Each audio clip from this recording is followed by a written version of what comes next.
What's up, everyone? In today's video, I'm going to be showing you how to make the best Crunchwrap Supreme at home. Alright, we're going to start off by chopping up some lettuce, tomatoes, and onions and set it to the side. Alright, we're also going to be cooking up some ground beef. You can season that with taco seasoning or any other seasoning as long as it tastes good.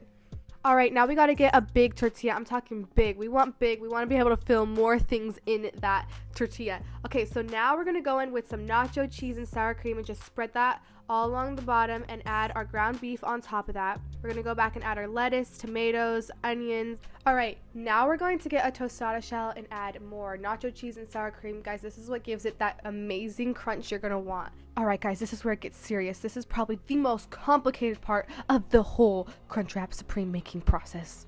First, start layering each corner over each other till you finish the circle. If it's too complicated, rewind.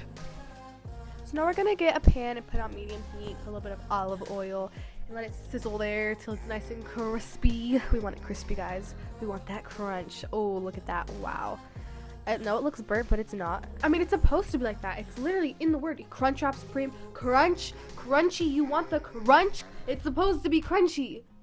Sorry, my brother's kookiness is rubbing off on me. When we were at the store, he was like going crazy over Top Ramen. It's Top Woman. This is the pickiest dog on earth. Will she or will she not approve? Alright. Oh, she ate it. She ate it. She didn't spit it out. It's lady I think that approved. means it's a 10 out of 10.